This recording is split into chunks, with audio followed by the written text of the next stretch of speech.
Gas cylinder ಕೊರತೆಯ ಸುಳ್ಳು ಮಾಹಿತಿ, ಗ್ಯಾಸ್ ವಿತರಣೆಯಲ್ಲಿ ಭಾರಿ ಅವ್ಯವಹಾರ. ಇಂಡಿಪೆಂಡೆಂಟ್ ಸಂಗ್ರಾಮ್ ನ್ಯೂಸ್ಗೆ ಸ್ವಾಗತ. ಹುಬ್ಬಳ್ಳಿ ಧಾರವಾಡ ಮಹಾನಗರ ಮತ್ತು ಗ್ರಾಮೀಣ ಪ್ರದೇಶದಲ್ಲಿ ಸಿಲಿಂಡರ್ ಗ್ಯಾಸ್ ವಿತರಣೆಯಲ್ಲಿ ಗ್ಯಾಸ್ ಸಿಲಿಂಡರ್ ಕೊರತೆ ಬಗ್ಗೆ ಸುಳ್ಳು ಮಾಹಿತಿ ಹರಡುವವರ ವಿರುದ್ಧ ಮತ್ತು ಹೆಚ್ಚುವರಿ ದರಕ್ಕೆ ಮಾರಾಟ ಮಾಡುವ ಏಜೆನ್ಸಿಗಳ ವಿರುದ್ಧ ಕಠಿಣ ಕ್ರಮ ಕೈಗೊಳ್ಳಬೇಕು. ಇತ್ತೀಚೆಗೆ ಗ್ಯಾಸ್ ಸಿಲಿಂಡರ್ ಸಿಗುತ್ತಿಲ್ಲ ಎಂಬ ರೀತಿಯ ಸುಳ್ಳು ಸುದ್ದಿಗಳನ್ನ ಕೆಲವರು ಸಾರ್ವಜನಿಕರಲ್ಲಿ ಹರಡುತ್ತಿರುವುದರಿಂದ ಅನಾವಶ್ಯಕವಾಗಿ ಆತಂಕಕ್ಕೆ ಉಂಟಾಗಿದ್ದಾರೆ. ಇದರಿಂದ ಜನಸಾಮಾನ್ಯರಿಗೆ ತೊಂದರೆಯಾಗುತ್ತಿದೆ ಎಂದು ಕರ್ನಾಟಕ ಭ್ರಷ್ಟಾಚಾರ ನಿರ್ಮೂಲನೆಗಾಗಿ ಧ್ವನಿ ರಾಜ್ಯಾಧ್ಯಕ್ಷರಾದ ಕಾರ್ತಿಕ್ ನಾಯಕ್ ರವರು ಆರೋಪಿಸಿದ್ದಾರೆ.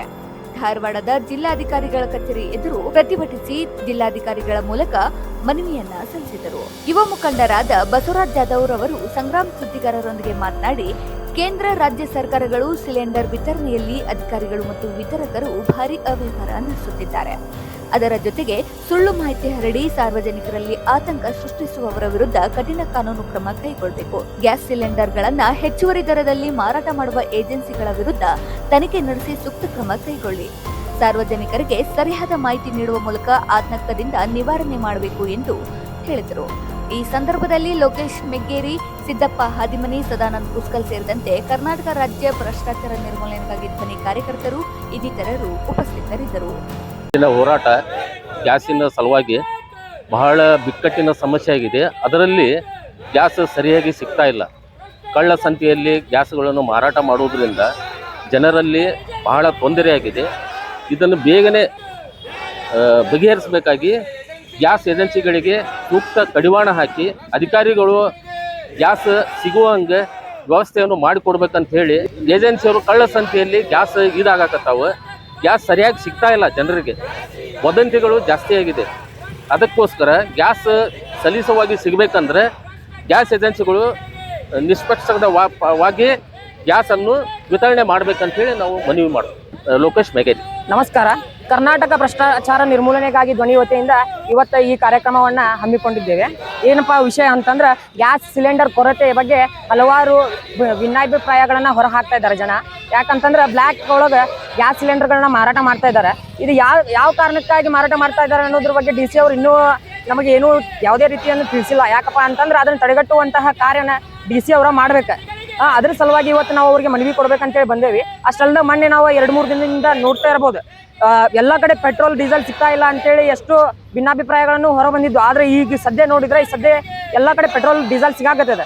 ಅದೇ ರೀತಿ ಈ ಸದನು ಇದು ಬ್ಲ್ಯಾಕ್ ಮಾರೋರನ್ನ ತಡೆಗಟ್ಟಿದ್ರೆ, ಇದ್ರ ಬಗ್ಗೆ ಮಾಹಿತಿ ಯಾರು ಕೊಡಾಕತ್ತಾರಲ್ಲ, ಸಿಗಾಕತ್ತಿಲ್ಲ ಅನ್ನೋದನ್ನ ಅವ್ರನ್ನಾರು ತಡೆಗಟ್ಟಿದ್ರೆ ಎಲ್ಲರಿಗೂ ಒಂದು ಭಯ ಅನ್ನೋದು ಹೋಗ್ತಿದೆ ಎಂಬುದು ನಮ್ಮ ಅಭಿಪ್ರಾಯ ಐತಿ. ಧನ್ಯವಾದಗಳು. ಕಾರ್ತಿಕ್ ನಾಯಕ್, ಭ್ರಷ್ಟಾಚಾರ ನಿರ್ಮೂಲನಾ ಧ್ವನಿ ರಾಜ್ಯಾಧ್ಯಕ್ಷರು. ಗ್ಯಾಸ್ ಸಿಲಿಂಡರ್ ಅಂದ್ರೆ ಕೇಂದ್ರ ಸರ್ಕಾರದಿಂದ ಹಿಡ್ಕೊಂಡು ಇವತ್ತು ಏಜೆನ್ಸಿ ಪ್ರಕಾರನೂ ನಮ್ದೆಲ್ಲ ಹೋರಾಟನ ಇದೆ. ಇವತ್ತು ಡೊಮೆಸ್ಟಿಕ್ 35 ದಿನ ಮಾಡಿದ್ರು, 10 kg ಮಾಡ್ತೇನೆ ಅಂದರು. ಇವು ಎಲ್ಲಾನು ವಾಪುಗಳು ಆಗತ್ತವ. ಜನರಿಗೆ ನೇರವಾಗಿ ಮುಟ್ಸುವಂಥ ಕೆಲಸ ಕೇಂದ್ರ ಸರ್ಕಾರ ಆಯ್ತು ಏಜೆನ್ಸಿ ಮಾಡಾಕತ್ತಿಲ್ಲ. ಏಜೆನ್ಸಿಯವರು ಕಾಳಸಂತಿ ಒಳಗೆ ಸಿಲಿಂಡರ್ 1400, 1500 ಡೊಮೆಸ್ಟಿಕ್, ಕಮರ್ಷಿಯಲ್ 3200 ಮಾಡಾಕತ್ತಾರೆ. ಆದರೆ ಎಷ್ಟೋ ಹೋಟೆಲ್ಗಳು ಬಂದ್ ಆಗ್ಯಾವ. ಕಮರ್ಷಿಯಲ್ಗೆ ಸಿಲಿಂಡರ್ ಸಿಗತ್ತಿಲ್ಲ ಎಲ್ಲಿ, ಆದ್ರೆ ಹೋಟೆಲ್ನಾಗ ಎಲ್ಲ ಕಡೆ ಸಿಗತ್ತಾವ. ಅವು ಹೆಂಗೆ ಸಿಗತ್ತಾವು ಅದ್ರ ಬಗ್ಗೆ ನೀವು ಉತ್ತರ ಕೊಡ್ಬೇಕು. ಯಾಕಂದ್ರೆ ಇದು ಕಾಳಸಂತೆ ನಡೆದೈತಿ. ಕಾಳಸಂತೆ ಯಾರ್ಯಾರು ಒಳಗೊಂಡೈತಂದ್ರೆ ಸಂಬಂಧಪಟ್ಟಂಥ ಅಧಿಕಾರಿಗಳನ್ನು ಏನು ಇದಿರ್ತಲ್ಲ, ಸಂಬಂಧಪಟ್ಟಂಥ ಅಧಿಕಾರಿಗಳು ಅವರು ಇದ್ರಾಗ ಶಾಮೀಲಾಗ್ಯಾರ. ನೀವು ಅದೊಂದು ಏಜೆನ್ಸಿ ಅವ್ರು ಇಷ್ಟಿಷ್ಟು ಕೊಡ್ಬೇಕು ಅಂದ್ರೆ ಮಾತ್ರ ನಾವು ನಿಮಗೆ ಮಾಡಕ್ಕೆ ಕೊಡ್ತೀವಿ. ಹೋಟೆಲ್ ಬಂದು ಆಗ್ಲಾರ್ಗುತ್ತೆ ನೋಡ್ಕೊತೀವಿ, ಅಲ್ಲಿ ಬ್ಲ್ಯಾಕ್ನಾಗರ ಮಾಡಿರಿ, ಇನ್ನೊಂದ್ರಾಗರ ಮಾಡಿರಿ ಅಂತ ಅನ್ನುವಂಥ ಕೆಲಸ ಮಾಡಕತ್ತಾರೆ. ಅದಕ್ಕೆ ಸಂಬಂಧಪಟ್ಟಂಥ ಅಧಿಕಾರಿಗಳು ಕೂಡಲೇ ಜಿಲ್ಲಾಧಿಕಾರಿಗಳು ತಾವು ಹೇಳಾಕತ್ತೀರಿ ಕುಂತ ಎಲ್ಲಿ ಆತಂಕ ಪಡುವ ಅವಶ್ಯಕತೆ ಇಲ್ಲ, ಏನಿಲ್ಲ ಅಂತೇಳಿ. ಹೋಟೆಲ್ ಬಂದ್ ಮಾಡೋದ್ರಿಂದ ಜನ ದುಡ್ಕೊಂಡು ತಿಂತಲ್ಲ, ಅವ್ರ ಮ್ಯಾಗೂ ಪರಿಣಾಮ ಬೀಳತೈತಿ. ಹೊಟ್ಟೆ ಗಂಜಿ ಇಲ್ದಾರ್ಗತ್ತೆ ಅಡ್ಡಾಡಕತ್ತಾರ. ದಯವಿಟ್ಟು ಇವತ್ತು ಏನೈತಲ್ಲ, ಜಿಲ್ಲಾಧಿಕಾರಿಗಳು ಸಂಬಂಧಪಟ್ಟಂಥ ಏಜೆನ್ಸಿಗಳಿಗೆ ಒಂದು ರೂಲ್ಸ್ ಮಾಡ್ಬೇಕು. ಎಷ್ಟು ಸಿಲಿಂಡರ್ ಬಂದು ಎಷ್ಟು ಹೋದು, ಯಾರು ಮನೆಗೆ ಕೊಟ್ರಿ, ಅವರು GPS ಫೋಟೋ ತಕೊಂಡು ಕಾಸು ಹಾಕುವಂಥ ವ್ಯವಸ್ಥೆ ಮಾಡಿರಿ. ಯಾವುದೇ ರೀತಿಯಿಂದ ಎಲ್ಲಿ ಕಡಿಮೆ ಬೀಳಂಗಿಲ್ಲ ಸಿಲಿಂಡ್ರ್.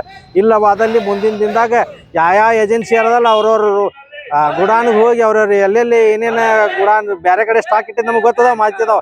ಹಂಗೇನು ಇದ್ರೆ ಅವ್ರು ಹೋಗಿ ಕಾಸು ಜಿಲ್ಲಾಧಿಕಾರಿಗಳು ತಿಳಿಸಿ ರೇಡ್ ಮಾಡಿಸುವಂಥ ಕೆಲಸ ಮಾಡ್ತೀವಿ ಮುಂದಿನಿಂದ ಅಂತ ಹೇಳಾಕ್ಬಿಟ್ಟೈತಿ. ಯಾಕಂದ್ರೆ ಈ ವಿಷಯದಾಗ ಭ್ರಷ್ಟಾಚಾರ ಅನ್ನೋದು ತುಂಬ ತುಳುಕಾಗತ್ತೈತಿ. ಇದ್ರಾಗ ಸೌಕಾರ ಆಗತ್ತಾನ, ಬಡವ ಆಗಿ ಉಳಾಗತ್ತಾನ. ದಯವಿಟ್ಟು ಸಂಬಂಧಪಟ್ಟಂಥ ಅಧಿಕಾರಿಗಳು ಮತ್ತು ಜಿಲ್ಲಾಧಿಕಾರಿಗಳು ಸೂಕ್ತ ಕಾನೂನು ಕ್ರಮ ತಗೋಬೇಕು ಅಂತನ್ನುವಂಥದ್ದು ನಮ್ಮ ಹೋರಾಟದ ಒಂದು ಉದ್ದೇಶ. ಬಸವರಾಜ್ ಜಾಧವ್ ಅಂತೇಳಿ.